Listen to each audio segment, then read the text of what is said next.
ताज्या बातम्यांसाठी ABP माझाला subscribe करा आणि बेल आयकॉन प्रेस करा।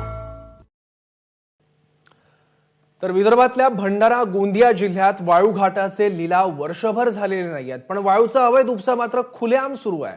प्रशासन माफियांवर नाममात्र कारवाई करत असल्यानं वाळू माफियांचं फावतंय सुद्धा। वाळू माफियांकडून कशी लूट सुरू आहे याबाबत सांगत आहेत माझाचे प्रतिनिधी हरीश मोडघरे। भंडारा गोंदिया जिल्ह्यामध्ये वाळू घाट अद्याप लिलाव झाले नसले तरी या ठिकाणी मोठ्या प्रमाणात वाळूचा अवैध उपसा सुरू आहे। रात्री 10 ते सकाळी 5 वाजेपर्यंत जिल्ह्यामध्ये मोठ्या प्रमाणात अवैध वाळूचा उपसा केला जातो। आपण पाहू शकतो की नदीपात्रांमध्ये हे ट्रॅक्टरचे चाक असतील किंवा ट्रकचे चाक कशा पद्धतीने पाहायला मिळतात। वाळू माफियांनी नदीपात्रामध्ये ठिकठिकाणी मोठे खड्डे केलेले आहेत, त्यामुळे त्या खड्ड्यांमध्ये आजही आपल्याला पाणी साचलेलं मोठ्या प्रमाणात दिसायला मिळतोय।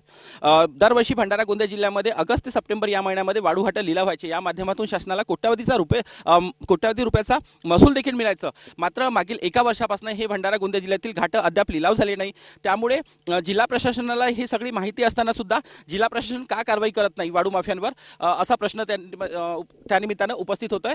तर दुसरीकडे वाळू माफियांनाच जिल्हा प्रशासन मदत तर करत नाही ना, असा देखील प्रश्न या निमित्तानं उपस्थित होतोय। हरीश मोडघरे, एबीपी माझा, भंडारा गोंदिया। त्यामुळे आता तरी राज्यातल्या विविध ठिकाणी प्रशासन या वाळू माफियांवर कारवाई करतं काय बघावं लागेल।